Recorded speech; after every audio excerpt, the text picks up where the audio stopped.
Stralsund logró defenderse con éxito ante el asalto imperial en 1628. En el vídeo anterior simplemente les comenté que había sido un fracaso del ejército de Wallenstein en su intento de capturar la ciudad portuaria, donde planeaba construir una flota para invadir las islas danesas. Si bien es cierto que la guarnición local se defendió con una valentía heroica, el verdadero motivo por el cual Wallenstein no logró tomar la ciudad no se debió únicamente a la aguerrida resistencia de sus defensores, sino al apoyo de miles de soldados, barcos y marinos suecos. Podría pensarse que Suecia solo buscaba proteger sus intereses comerciales en la costa norte, o que se retiraría tras la capitulación de Dinamarca en 1629. Pero no fue así. Los suecos no abandonaron Stralsund. Al contrario, comenzaron a llegar más, y con una frecuencia cada vez mayor. Stralsund fue la cabeza de puente principal y el punto de entrada clave en Pomerania. Pero estos nuevos invasores no se limitaron solo a esta ciudad. Aprovechando su capacidad naval, también ocuparon islas estratégicas como Rügen y Usedom, además de tomar otros puntos costeros de la región para asegurar toda la franja de Pomerania occidental. Toda esa acumulación de tropas, provisiones y suministros no tenía como objetivo un simple control costero ni la realización de pequeños ejercicios militares. Era el preludio de algo mucho más serio.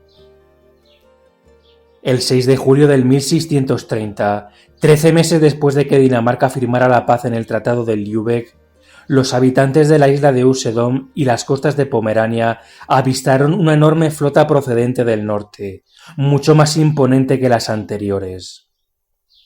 De ella descendió un hombre al que el resto de los suecos trataba con la reverencia debida a un rey. Pero ¿quién es este hombre? ¿Qué había venido a hacer al imperio? ¿Y quién le financiaba? Para comprender la invasión es necesario dar unos pasos atrás, al nacimiento de Suecia como Estado moderno. Un siglo antes, en 1523, el reino había logrado romper la Unión de Kalmar, independizándose del control danés bajo el liderazgo de Gustavo Vasa. Para consolidar su poder y unificar a una población fragmentada, la corona sueca tomó la decisión de abrazar rápidamente la fe luterana. La adopción del protestantismo no solo permitió al rey expropiar las ricas tierras de la Iglesia católica, sino que forjó una identidad nacional profundamente religiosa, cohesionada y desconfiada de las potencias católicas del sur. Pero esta joven nación pronto se vio rodeada de enemigos. A principios del siglo XVII, Suecia se colocó en una situación complicada. Era un país empobrecido, predominantemente rural y aislado en la periferia europea. Se encontraba atrapado simultáneamente en tres conflictos herenciales y territoriales. Por un lado, sufría la guerra de Kalmar contra Dinamarca, la gran potencia báltica en ese momento. Por otro lado, una dura guerra de desgaste contra Rusia. Y finalmente, un enquistado conflicto dinástico con Polonia, cuyo rey católico, Segismundo III, reclamaba el trono sueco. La economía estaba asfixiada por las deudas y el país carecía del peso diplomático para hacerse respetar, siendo visto por sus vecinos más como una presa que como un rival a tener en cuenta. Todo cambió de forma radical en 1611, con el ascenso al trono de un joven de apenas 17 años, Gustavo II Adolfo. Junto a su brillante canciller, Axel Oxenstierna, el nuevo monarca transformó por completo las estructuras del Estado sueco a través de una revolución militar e institucional sin precedentes. La clave del milagro sueco radicó en la reforma del servicio militar obligatorio por distritos, que creó el primer ejército profesional de Europa, rompiendo con la dependencia de los mercenarios. Se modernizó la administración, centralizó la recaudación de impuestos e impulsó la producción de hierro y cobre, lo que permitió financiar su maquinaria bélica. El desembarco de Gustavo Adolfo en Pomerania da carpetazo a la fase danesa e inicia la fase sueca de la Guerra de los 30 años. El momento decidido para invadir el Sacro Imperio fue perfecto. El conde de Tilly se encontraba en el Elba intentando reorganizar y refundir a las tropas de la Liga Católica con los restos del ejército imperial. El emperador y la nobleza leal se encontraban en Ratisbona, donde en lugar de coordinar la defensa militar, los príncipes se enzarzaron en disputas políticas. Por su parte, los principados protestantes del norte del imperio estaban asfixiados por el edicto de restitución de 1629, que les imponía la devolución de todos los bienes eclesiásticos secularizados, y recibieron la intervención sueca con una mezcla de cautela y alivio. Pero mejor a todo lo ya mencionado es que Gustavo no tendría que preocuparse por el que hubiese sido el mayor de sus problemas: Alberto de Wallenstein. Todo el mundo detestaba a Wallenstein. El bohemio, en los últimos años, había superado con creces su reputación como miembro de la baja nobleza. Sus victorias lo habían catapultado a ser un miembro increíblemente influyente, que se codeaba con los más importantes miembros de la corte de Viena. Un problema para todo aquel que deseaba atenuar o debilitar el poder Habsburgo, pues contaba con un ejército próximo a los 100.000 hombres y él únicamente respondía ante el emperador. Para aquellos de ustedes que trabajen o estén relacionados con el campo de la astronomía o las matemáticas, les resultará interesante conocer que Wallenstein mantuvo en su séquito al célebre matemático, astrónomo y filósofo Johannes Kepler. Durante sus años al servicio del general, Kepler ejerció como su matemático y consejero astrológico personal, elaborando minuciosos horóscopos y cartas astrales que guiaban las decisiones militares y políticas del bohemio.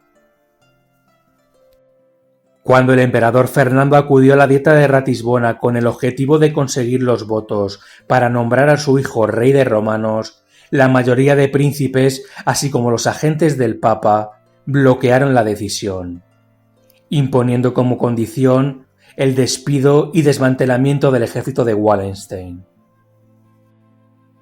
El emperador cedió, y según cuenta la leyenda, cuando los emisarios imperiales le comunicaron la noticia a Wallenstein, este afirmó que ya lo había predecido en sus horóscopos y cartas. Licenció a la mitad de sus mercenarios y regresó a Bohemia, confiado de que él tendría la última palabra. De modo que Gustavo Adolfo permaneció relativamente tranquilo durante su primer año en Pomerania, tan solo enfrentando algunas pequeñas escaramuzas imperiales de desgaste. Antes de precipitarse al sur, debía asegurarse dos cuestiones principales: el apoyo de los príncipes protestantes, aún dubitativos a enfrentarse al emperador, y financiación internacional, pues las arcas del tesoro suecas por sí solas serían incapaces de sostener una campaña militar a gran escala. La financiación no se hizo esperar. En enero del 1631, Francia y Suecia, o mejor dicho, el cardenal Richelieu y Gustavo Adolfo firmaron el Tratado de Barwalde.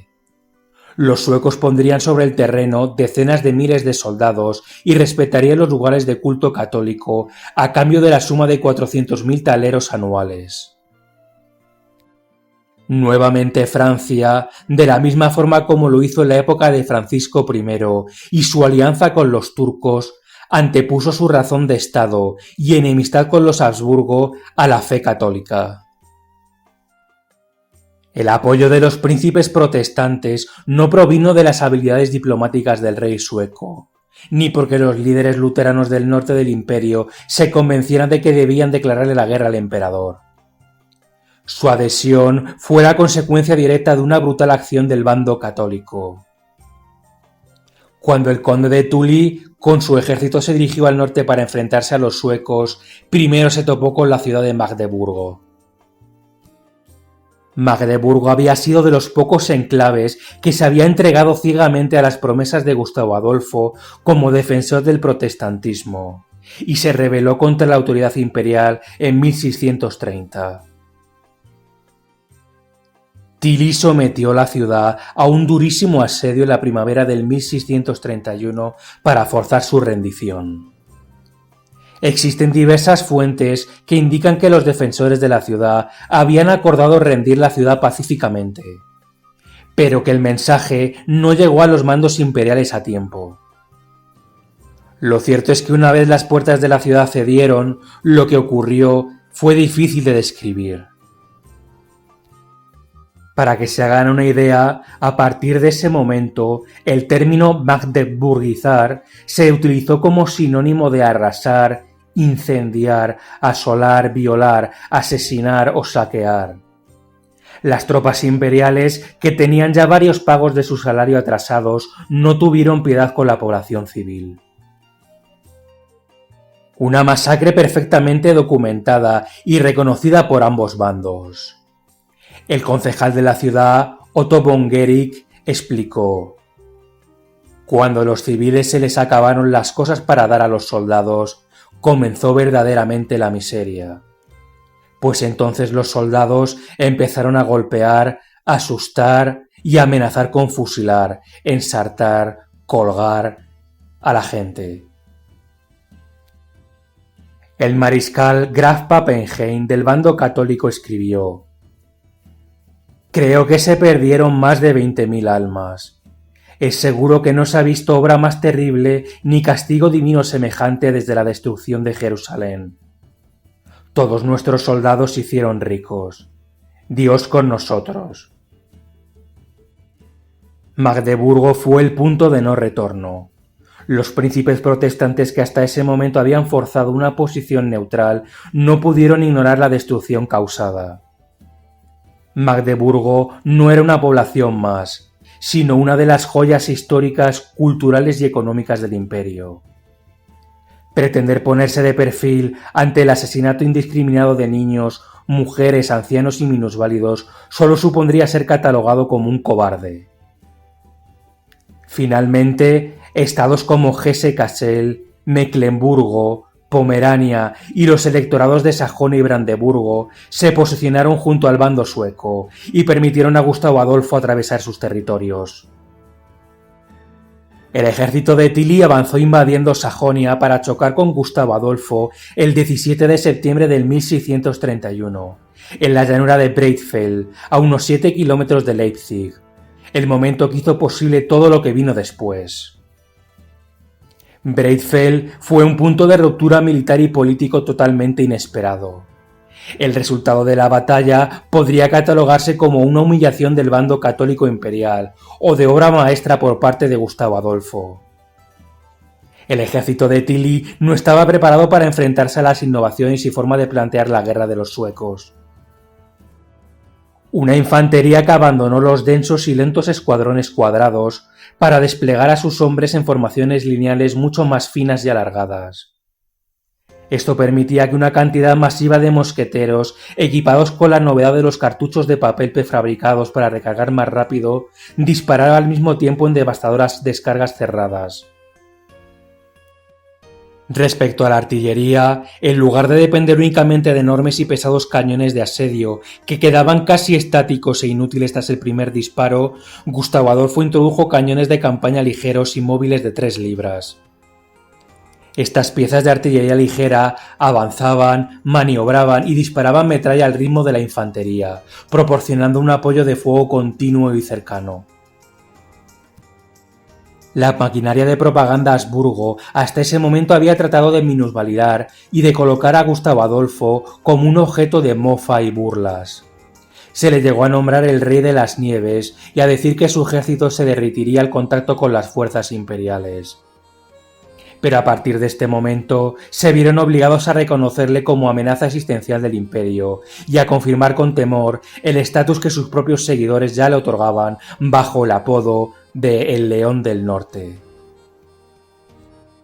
Durante el invierno del 1631 y la primavera del 1632, los regimientos suecos avanzaron ocupando ricas ciudades comerciales como Frankfurt y capturando la estratégica fortaleza de Maguncia. El plan estratégico de guerra se presentaba claro para los líderes suecos.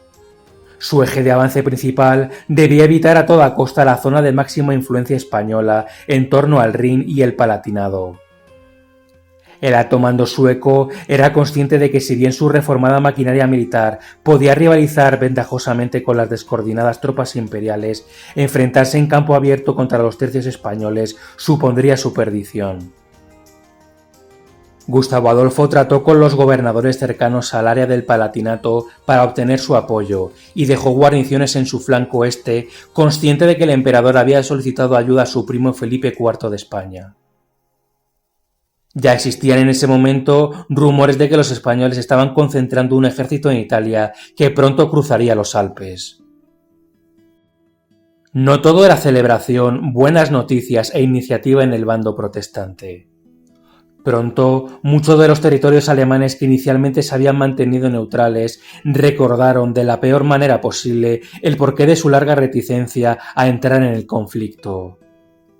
Los suecos saquearon, además de algunos enclaves católicos, aldeas y fortalezas dentro de Sajonia y Brandeburgo, y la imagen de Gustavo Adolfo como el salvador piadoso de la fe evangélica se deterioró por las necesidades de su propio ejército. Mantener a decenas de miles de soldados en campaña exigía recursos colosales, y los suecos no tardaron en aplicar la despiadada máxima de la época: la guerra se alimenta a sí misma. Gustavo Adolfo siguió empujando a los ejércitos imperiales hacia el sur, y en abril del 1632 invadió el Ducado de Baviera, el núcleo político y financiero de la contrarreforma alemana. El ejército sueco debía forzar el paso del río Lech. Durante los combates, una bala de cañón sueca impactó en el muslo de Tilly, destrozándole el fémur. El general católico fue evacuado a Ingolstadt, donde falleció pocos días más tarde. Con la desaparición de su comandante, las defensas bávaras se desmoronaron, permitiendo que las tropas suecas entraran en Múnich. Gustavo Adolfo se paseó por las estancias del palacio del duque Maximiliano, mientras sus soldados confiscaban los arsenales. Ante la gravedad de la situación, cercado por el colapso de sus ejércitos y la muerte de Tilly, el emperador Fernando II tuvo que tragarse su orgullo y recurrir al auxilio del único hombre que poseía el genio organizativo necesario para detener la marea sueca: Wallenstein. Sabiendo que la corona imperial dependía de su persona, Wallenstein abusó de su posición y exigió condiciones que le eran muy favorables antes de aceptar el bastón de mando. Exigió el control absoluto sobre todas las fuerzas armadas del Sacro Imperio, reservándose el derecho exclusivo de nombrar oficiales, confiscar bienes e iniciar negociaciones diplomáticas autónomas, además de exigir vastos dominios territoriales como recompensa. Desprovisto de alternativas, Fernando II capituló ante todas sus demandas. El regreso de Wallenstein operó como el milagro que el bando católico necesitaba. Utilizando su inmenso crédito financiero personal y movilizando la producción de sus dominios en Bohemia, logró reclutar, armar y equipar a un ejército nuevo de más de 40.000 soldados profesionales en el transcurso de unos pocos meses. Mercenarios de toda Europa acudieron en masa para alistarse bajo su estandarte, atraídos por la reputación de generosidad en las pagas y en la promesa de los saqueos consentidos. Wallenstein no deseaba forzar una batalla campal contra Gustavo Adolfo, pues sería probablemente una invitación al desastre. En consecuencia, implementó una estrategia de desgaste basada en la asfixia logística y la guerra de posiciones. Movilizó a sus fuerzas hacia las inmediaciones de Nuremberg, donde el monarca sueco se había atrincherado. Durante meses, ambos comandantes se observaron mutuamente en una red compleja de trincheras y bloqueos de suministros. Las enfermedades y el hambre diezmaron ambos campamentos. Gustavo Adolfo intentó un asalto frontal contra las colinas fortificadas en la batalla de Alte-Veste, pero fue repelido con severas bajas, sufriendo el primer freno a su racha triunfal.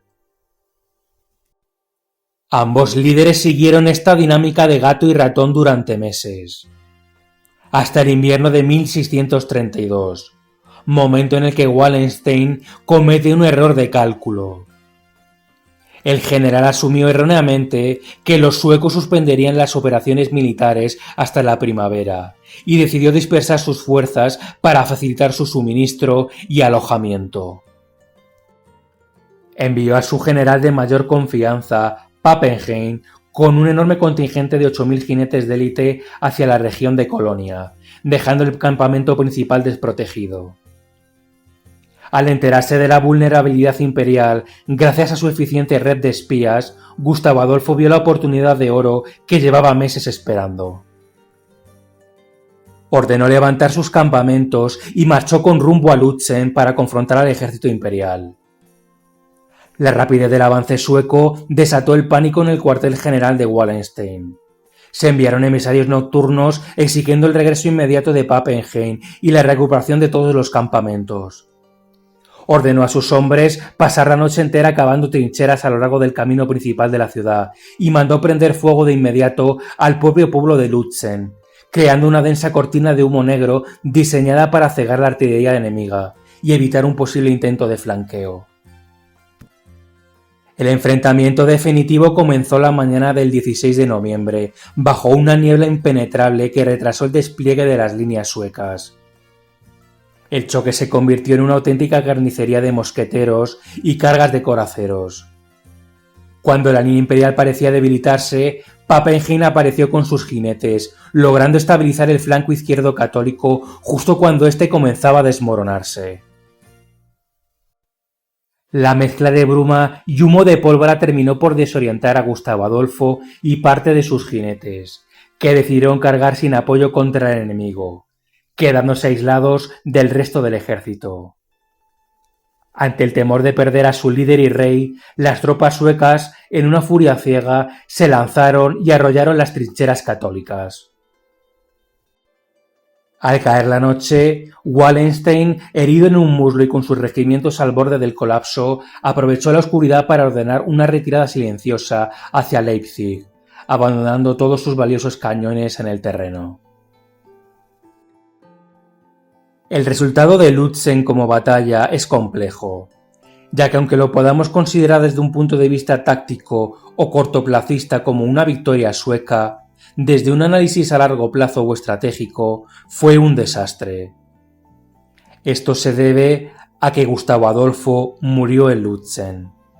Desorientado y desconectado de sus fuerzas, fue abatido por los mosqueteros imperiales. Su cuerpo se encontró desnudo entre el barro y los caballos. Su muerte generó un vacío de liderazgo no solo militar. A nivel institucional y político, Suecia quedaba gobernada en regencia por el canciller Axel Oxenstierna, pues Cristina, la hija de Gustavo Adolfo, apenas tenía 6 años.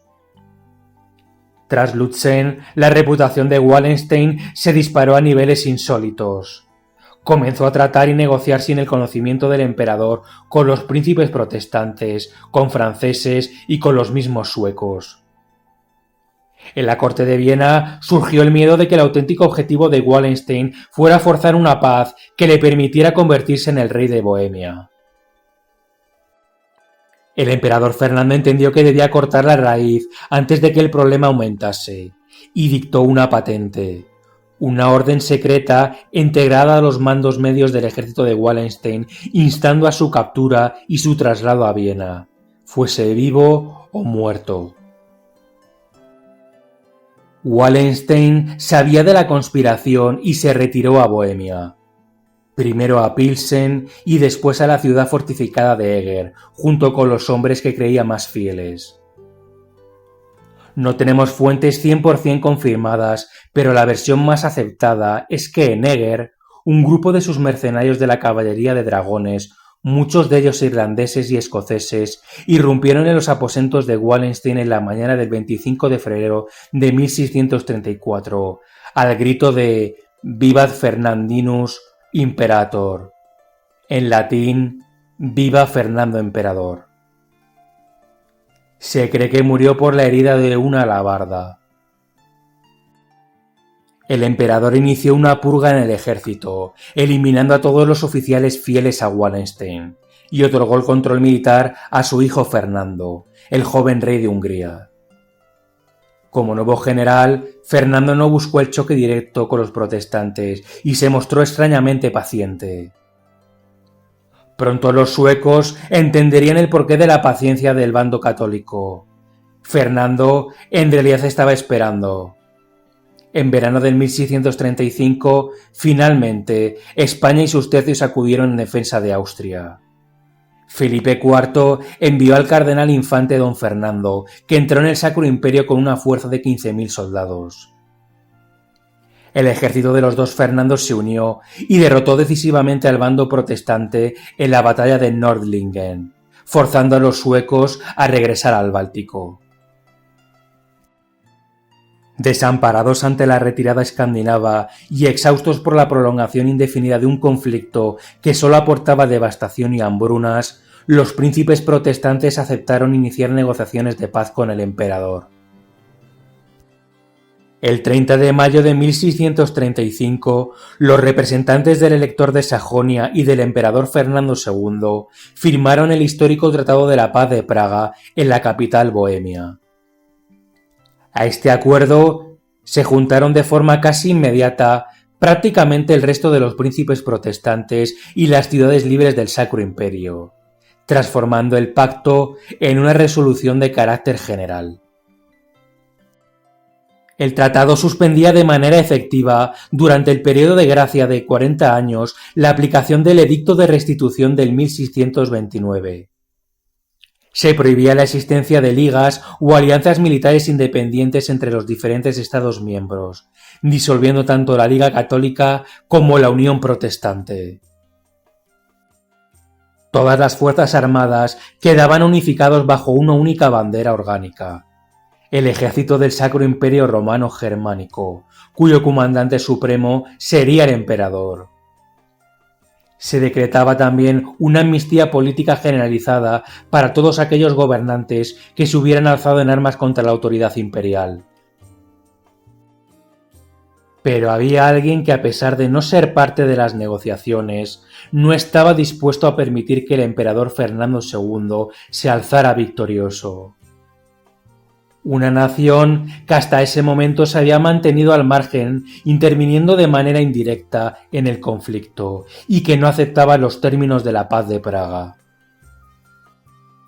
En mayo de 1635, el Reino de Francia declara la guerra a la familia Habsburgo en su totalidad, tanto al Sacro Imperio Romano como a la monarquía hispánica.